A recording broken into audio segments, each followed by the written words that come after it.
Hi. Hey. We're Bane and Debbie with Bane and Debbie Travel. Yep.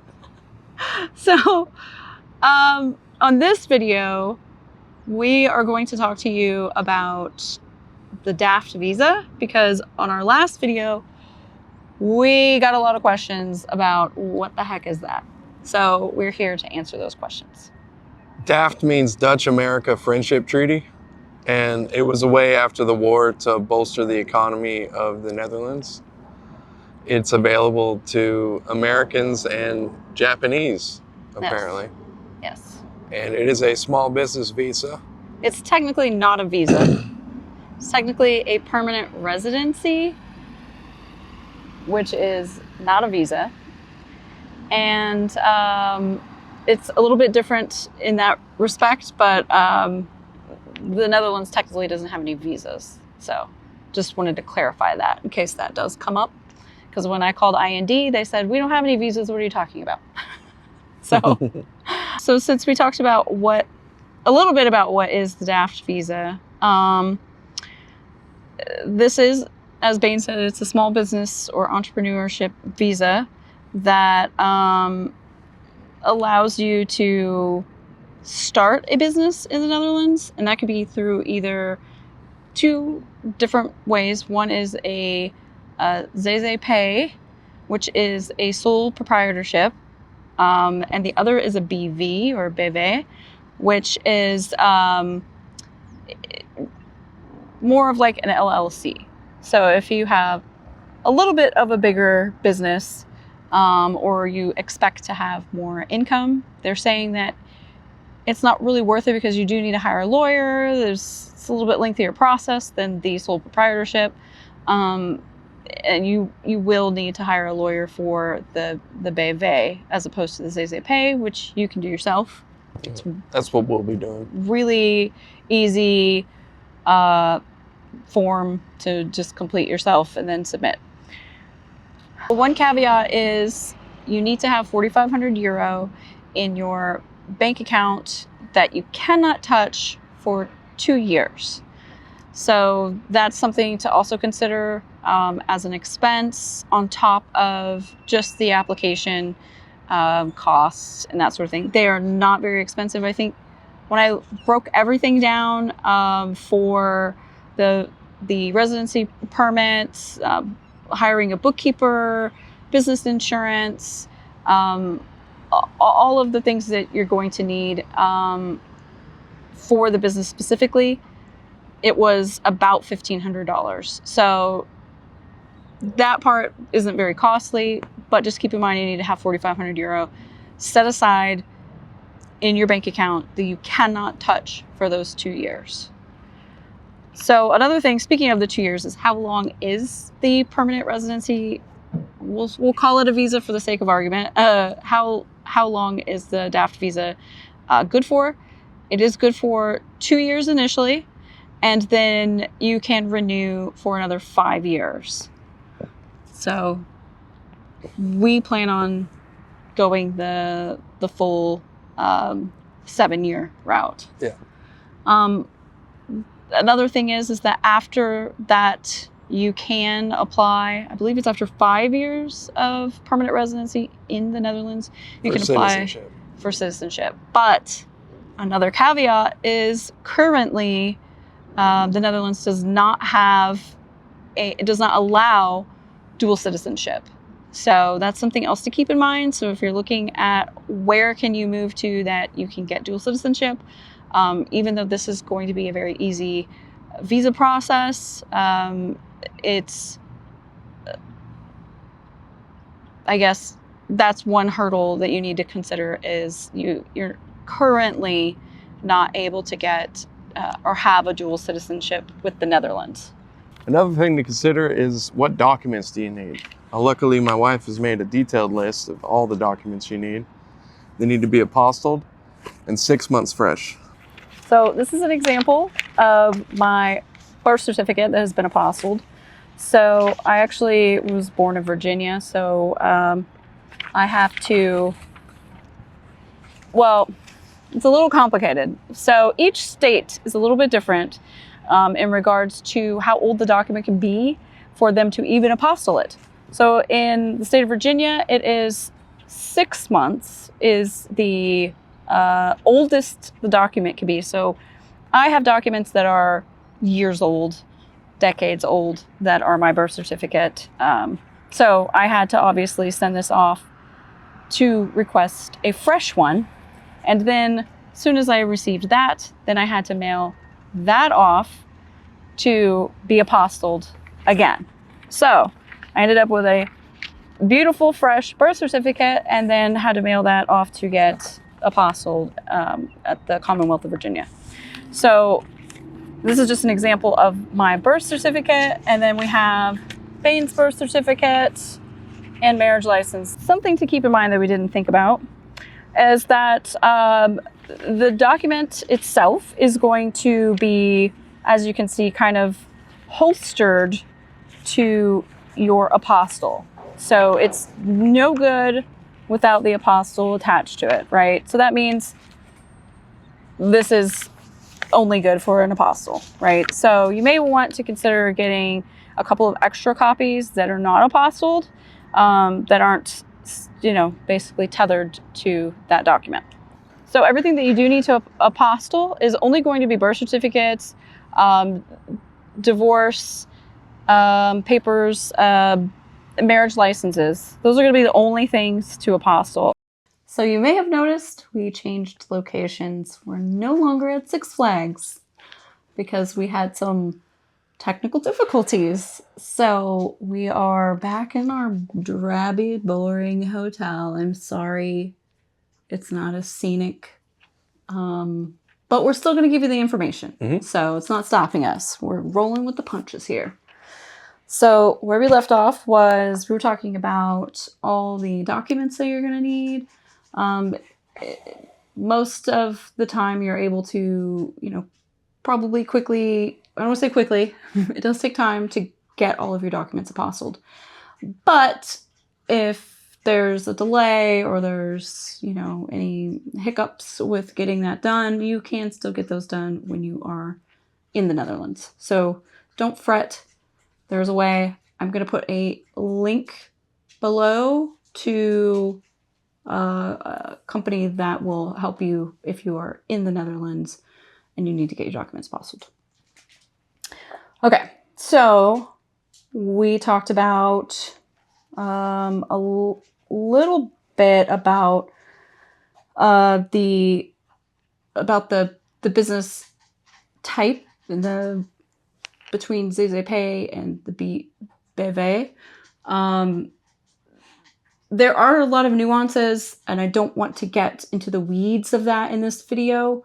However, I will be putting another link below to a DAFT guide that TZ Strategies has put together and that I personally use. That is not covered in all of the writing that I have put on mine, but it's definitely gotten some use. So highly recommend this. I believe his name is Taylor. He did not pay us. He doesn't even know that we're talking about him. So, but please pay him a visit. He got his DAFT in 2024, and he put this together because there was no guide at the time. So he felt like if he could put this together for himself, he can share this with everybody else. So just a little bit of information for you there. Check the links in the bio. Yes, check all the links because there's going to be more. Don't worry. Some other things to think about when you're considering the Netherlands is going to be things like healthcare, immigration, taxes, banking, housing, the state of the current political climate. I think that's probably very important to a lot of people. Safety is also very important. Schools, and then we talked briefly about citizenship as well. So that's also something to consider. So we'll dive into that. First up is healthcare. We priced it, and My healthcare will be about $158 a month, as opposed to euros. Yeah, euros. Yeah. A month, as opposed to $800 a month that it is currently. Yeah, right now, I'm a veteran, so I get care through the VA. However, in America, as most of you know, your healthcare is typically tied to your employment. And since Bain is self-employed, he doesn't have healthcare, so he has to get healthcare through my job, which means even though I have healthcare through the VA, I have to additionally pay for the family plan just to cover him. So even though I don't need it and I don't use it, he does. It puts us in a situation where now we have to pay twice as much. We have to pay twice as much for healthcare. So that can be expensive, and not only for us, it's expensive for lots of families because we still have a copay. Mm-hmm. We still have a deductible, and not all of his medications are even covered. So majority of that is all out of pocket. So and healthcare is going up. Yeah. At least 50%. Yeah, significantly. Coming on. Yeah. The new year, or yeah, in so December or something like that. I had to renew through my job, and even through my employer, it went up a bit. So much so that because obviously we're trying to save money here for this move. Yeah. So we decided to get all of our dental work done like now. Yeah. I got mine all, like everything, clean bill of health this summer, and Bain has been reluctantly getting his done. Mm-hmm. But since we've gotten all of that taken care of, we technically don't need dental care for the next 75 days left until we leave. So I think we're good in that respect. So we have foregone dental and vision for the year. And so we had to sacrifice just to break even on the medical. But anyway, it's €150 per person on average, maybe 160, depending on what plan you end up getting. It is important to know that even though you are only paying €150, there is still a yearly deductible. I believe it's 386. 300 something, yeah. €386 for the deductible for the year. So. Whereas, what was my deductible? Our deductible is $15,000 for the year. Yeah. So just a quick comparison there. Yeah. So we're saving quite a bit of money just in the healthcare alone. So another thing is to consider the taxes. They do have a progressive tax rates, just like in the U.S. So a lot of people have been, I think, conditioned to believe that America is the best, America is the greatest, and Europe is the devil, and Europe has very high taxes, which is true-ish. The tax rate is higher, but you get more out of it. Exactly. Just the healthcare alone, you're covered. You're already basically breaking even there, right? Mm-hmm. So it goes into a lot of infrastructure, taxes. Yeah, you get a lot more out of it. I don't want to get into the minutia of it all, but definitely a lot more than America. Just the healthcare, like I said, just the healthcare alone, like that's major. I mean, you can have public transit. Yeah, it's worth it right there. Yeah, and the maternity leave, like paternity leave, maternity leave, parental leave, that's all covered. It's just strange that that's not in America. And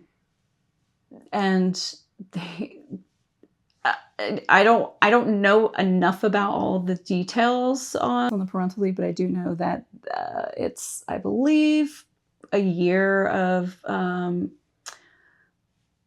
leave, and I want to say it's like a percentage that your employer will pay. It's not 100%, but I want to say it's like maybe 70%, something like that. Something like that.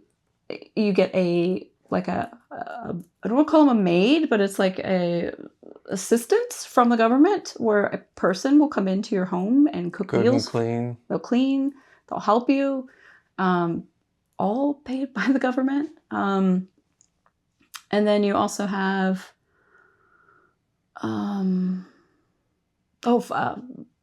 you get 5 weeks of Paid vacation from your employer. That is standard.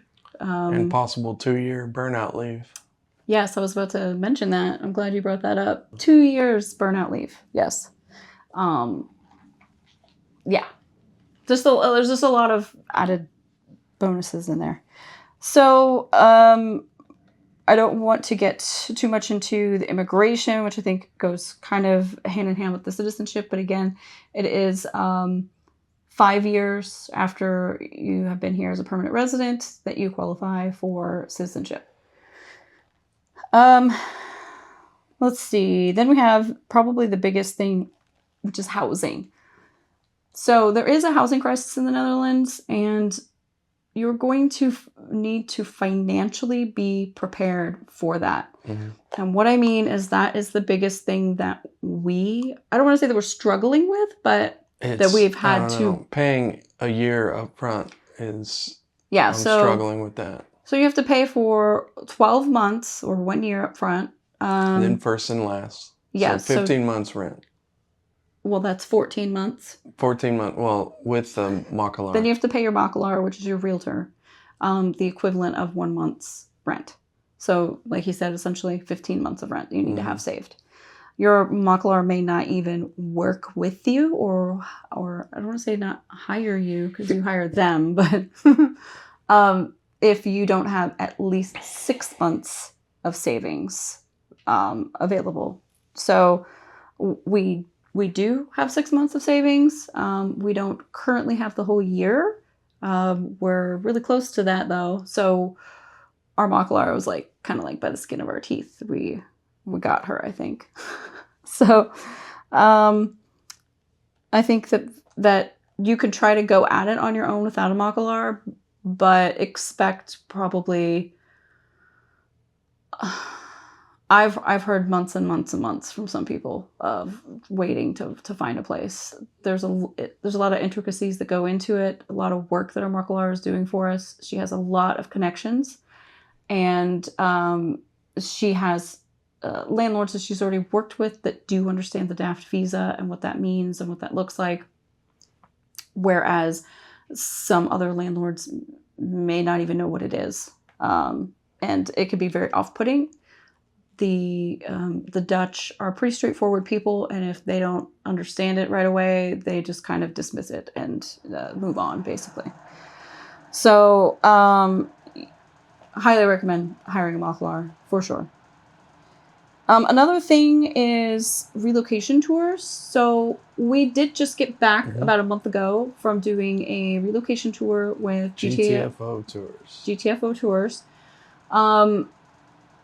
There are other companies out there that do this, but I will say that I was drawn to GTFO Tours because I want to say initially when I was just kind of casually researching, I had asked, I think I'd asked Jana some questions. Jana is one of the co-owners of GTFO Tours. And she was responsive. She was tentative, and it didn't feel like she was fishing for a client. It felt like she was genuinely trying to help concerned people get out of the US. Yeah. Whereas I'd found some other people like on Instagram that do this, professionally, have their own touring company and that help people relocate, all over the world. But they seemed very flashy and out of our price range, if I'm being honest. And they just seemed very money-centric, I'll put it that way. So to find Jana and Bethany and them just offer up, help and assistance and just ready to just dive in with you and excited to share everything that they know about this process was amazing. So it immediately was like, this is a no-brainer. We're definitely going with them. I'm not even going to look at anybody else. We did our tour last month, and we actually have our next video that's going to be coming up is a review of GTFO Tours. So shout out to Jana and Bethany. They have no idea that's coming. Now they do. So we did the tour, and man, it was just, like I said, you're going to see in the next video how impressed we were with them. The whole process was just great. And we got the warm and fuzzies from them. So if you haven't yet, go check them out. We'll put a link below for them as well. And so I highly recommend just doing a relocation tour for sure to find where you want to go and all the other minute details about the Netherlands. So another thing that we did learn on our GTFO tour actually was about the government or the politics in the Netherlands. Did you want to? There were 27 different political parties involved in the last Dutch election. And D66 won, which is great for the country. Yeah, so just to give kind of a high-level overview of what that means, the 27 different political parties. So politically, the Netherlands is a parliamentary. Oh my gosh, I brain farted. Parliamentary constitutional monarchy. Yes. And what that means is that they obviously have a prime minister and they do have a king. The king doesn't have absolute power. He is more of like a figurehead. Yeah, he's ornamental. But nevertheless, there is a king. Some say that a parliamentary constitutional monarchy, oh my gosh, I can't even speak today, is probably one of the better forms of government in the world today. So you can put your mind at ease because the 27 different parties means that... Pretty much means that no one party is going to get in power and ram through a bunch of legislation. Yeah. And reshape the face of the nation without consensus and cooperation between other parties. Right. So since D66 won this election, they have to form a coalition now. And the previous party that won the, what was it? The Freedom Party? Yeah. With Geert Wilders, he was considered mini Trump. And he could not form a coalition after the election. And he kind of threw a fit and quit, which basically tanked the government. So no coalition was formed, and they had to have another election, which is why we're at we just had another election. Mm-hmm. Now that he tried to pass some anti-Muslim stuff and got all upset when no one wanted to do it with him. Yeah, we'll put up the 27 different political parties and how those relate to U.S. Political candidates or political figures. We'll put it that way. And then you can see where those kind of align. And what happens with the 27 having to form a coalition is that it basically means they have to have the majority of the seats and all get along. And if you think about how difficult it is for Republicans and Democrats in the US to get along, it's times 27, essentially.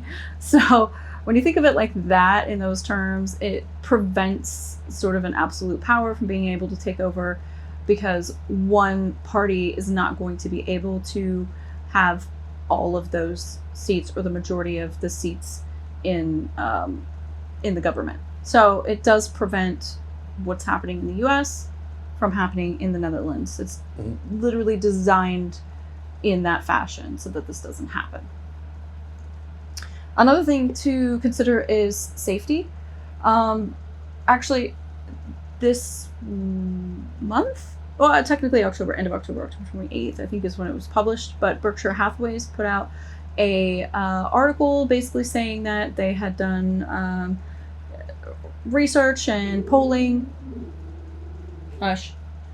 They had done research and polling and found that the Netherlands is number 1 in safety in the world. So that's something to consider. It's safe for people of color, people in the LGBTQ plus community, and for women. Those are all very important because in America, it's not the case. As far as schools go, we don't have any children, no school-aged children. We're not taking any children with us. I know there aren't any mass shootings. There is that.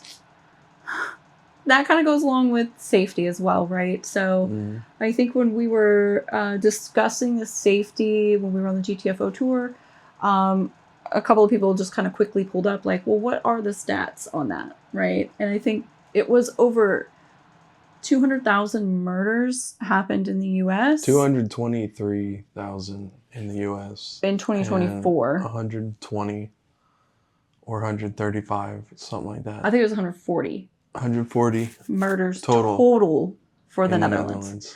And then they thought, adjusted for population, that's 3 times lower than the DFW area. Yeah, per capita.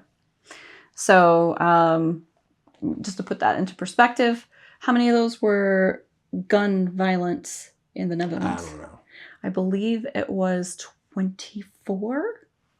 It was very low. It may be a little bit higher than that. I want to say it was like 20, 24, something like that. That was from gun violence in the Netherlands. So how much does it cost? Or how much will it cost us? Because we have already put up quite a bit in the upfront costs. So just to get into the thick of the money, so far we've paid about $17,000 to get everything situated.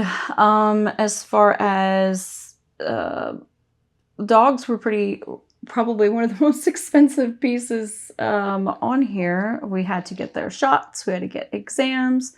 We're going to have to do their USDA certifications. We had to get all of their medications and teeth cleanings, and then microchips. Then we have to pay for their flight, obviously. And while we were on our GTFO tour, we also had to pay for a rover sitter to watch our dogs. On the GTFO tour, we paid for our own flights. We paid for the tour itself. We paid for our food and hotel. Something that did surprise us about the GTFO tour, though, when we're talking about the food, I don't think we mentioned this on the video itself, but it was shockingly cheap everywhere that we went to eat. And we weren't like trying to quote unquote save any money while we were experiencing the Netherlands. We wanted to try all the cuisine, and we loved every bit of it. Everything was delicious.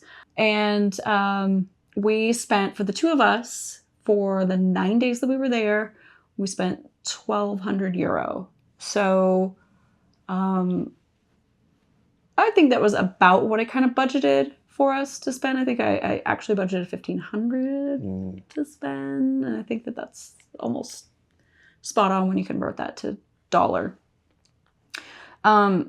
So yeah. Some other expenses include obviously our plane tickets. We've already purchased those for January. The cost of our bags, global entry. We also got international driver's permits, and we paid our Mackelaar deposit. We also had to pay for our documents, so copies of our birth certificates, marriage license, and then we had to get all of those documents apostilled. Yeah. Another expense was... we had a fun trip down to Austin.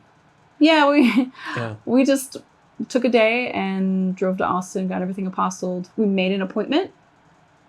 Definitely Make an appointment if you're going in person, because we drove 4 hours and we didn't want to drive 4 hours and wait in the lobby like the 75 other people that were waiting in the lobby. Yeah. You can do walk-ins, at least at the Austin office, you can do a walk-in.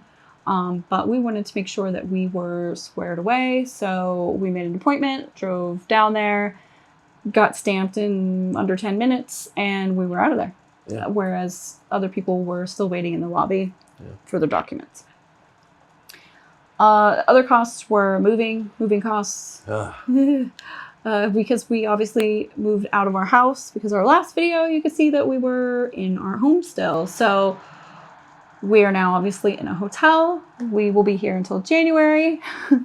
So we are saving money by not paying, over $3,000 in rent anymore. So that's huge cost savings. And at the same time, we still had to move and put over whatever we had left into storage. Some other costs are going to be that back-end costs that we talked about as far as housing goes. So we're expecting 2 months deposit, 12 months rent, and 1 month to the Mackillard. We're looking at probably close to $40,000. Yes, $40,000 just for housing. So, yes, that's why we're trying to save. Yeah. Some additional costs. I talked about this earlier when we were out at Six Flags. There's going to be all of your other, your I&D application, your utility setup, phone setup, health insurance, business insurance, bookkeeper, and your KVK registration, which the KVK is the Chamber of Commerce, where you would go and register your business. So all of those, I did briefly mention this, was $1,500 approximately. Don't forget to have that 4,500 euro in the bank account. In the bank. So don't touch. Yeah, don't touch. You touch it, your time starts all over again. Just so you know. Something else, speaking of if you touch it, your time starts all over again. I think we asked this to the immigration lawyer when we were on our GTFO tour. What happens if you overstay your permanent residency? So let's say that you, for some reason, your 2-year visa or your 2-year permanent residency with the DAFT expires before you have a chance to reapply or resubmit for the 5 years. The immigration lawyer assured us that it's not like you're going to be kicked out or anything like that. You just have to, quickly move along through the process, but you're not going to get immediately kicked out of the country or anything like that. So don't stress out too much if the timing just doesn't kind of line up perfectly. But they are pretty quick from my understanding. I think when we were looking at just the initial application process, it's going to probably take about 3 months total to go from top to bottom. Mm-hmm. Actually, I'm going to put a link below to a timeline that I did find online that was very helpful. Let me pull this up.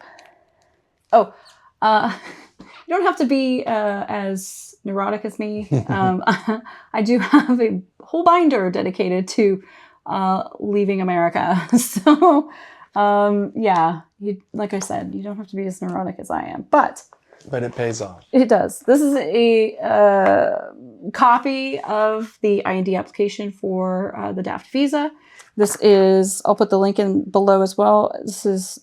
The document number is 7524. So that's going to be the one. I'm going to also put the link below for your dependents. Nobody mentioned this anywhere, but each adult, and I believe there's a separate document for children, I'm not 100% sure because, again, we don't have any. But for your spouse is going to need to do a separate form as well. So I'll put that link below as well. So that timeline below, I just have a copy here.